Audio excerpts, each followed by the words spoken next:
Selanjutnya ke Mas Ahaye, silakan komitmen dari Partai Demokrat seperti apa? Terima kasih.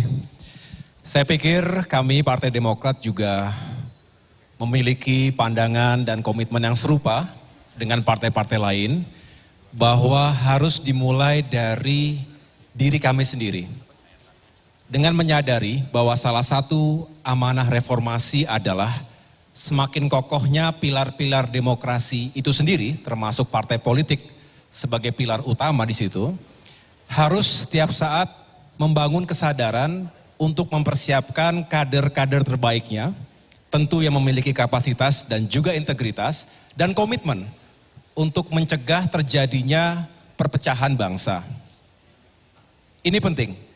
Demokrat sebagai partai nasionalis religius insya Allah akan juga terus konsisten untuk menjaga persatuan di antara berbagai perbedaan dan keberagaman di Indonesia. Ada kata-kata bijak, loyalty to my party ends when loyalty to my country begins. Kesetiaan terhadap partai berakhir ketika kesetiaan atau kepentingan yang lebih besar untuk negara dibutuhkan. Oleh karena itu, kendati kita semua ingin menang dalam kontestasi, tetapi pada akhirnya kita harus meyakinkan kepentingan negara di atas segalanya. Yang kedua tentu juga kita harus terus membangun literasi politik. Sama seperti yang lain, terutama bagi generasi muda. Jumlahnya semakin besar. Diperkirakan generasi milenial ditambah dengan generasi Z termasuk pemilih pemula di dalamnya akan berada di komposisi 60% dari total pemilih tahun 2024. Jumlahnya besar. Mereka yang paling aktif dan paling dinamis termasuk dalam ruang digital demokrasi. Oleh karena itu saya ingin terus bersama-sama dengan yang lain membangun literasi yang tepat. Saya mengapresiasi Ketua BEM UI tadi yang memiliki literasi politik dan mampu mengartikulasikannya dengan baik. Artinya membaca, tidak hanya dari buku tapi juga membaca dari realitas lapangan. Saya berharap generasi muda Indonesia juga semakin memiliki kecerdasan dalam berpolitik dan berdemokrasi. Yang saya maksud dengan literasi tentu bukan hanya untuk semakin meningkatkan jumlah partisipasi dalam pemilu. Atau hanya dihitung secara kuantitatif dalam aspek voters turnout. Itu penting. Saya yakin kita semua akan senang kalau semakin banyak yang berpartisipasi datang ke TPS. Tapi pada akhirnya demokrasi tidak boleh hanya dihitung dari regularitas penyelenggaraan pemilu.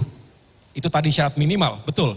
Tetapi juga bukan hanya dihitung dari jumlah yang datang ke TPS. Itu juga salah satu parameter, tetapi kualitasnya bagaimana? Kualitas dan rasionalitas dari sang pemilih untuk menggunakan haknya. Baik hak untuk memilih pemimpin, presiden, wakil presiden, juga wakil-wakil rakyat. Harapannya tentu tidak hanya kita mengisi ruang itu bersama-sama, tapi juga saya bermohon terima kasih kepada Bapak Ketua KPU, Ketua Bawaslu atas komitmennya, mudah-mudahan termasuk dengan jajaran birokrasi lain untuk bisa meyakinkan sebagai lembaga yang independen dan juga bisa meyakinkan pemilu berjalan dengan baik, aman, lancar, demokratis dan adil untuk semua. Baik kita yang menjadi pemilih maupun untuk yang dipilih. Saya juga tentu mengajak rekan-rekan media, khususnya CNN Indonesia malam hari ini, mari teruslah kita juga mengawal. Media penting sekali, sentral dalam menjaga demokrasi, dalam menjaga checks and balance. Dan yang terakhir tentu ajakan ini kepada segenap masyarakat Indonesia, khususnya generasi muda yang tadi ternyata berdasarkan berbagai hasil survei terakhir, antusiasme anak-anak muda ini meningkat untuk mengikuti pemilu 2024. Mudah-mudahan antusiasme itu bukan didasari oleh politik uang, politik identitas dan juga politik fitnah, tetapi karena benar-benar ingin menjadi motor perubahan dan perbaikan menuju Indonesia yang lebih baik di masa depan. Terima kasih.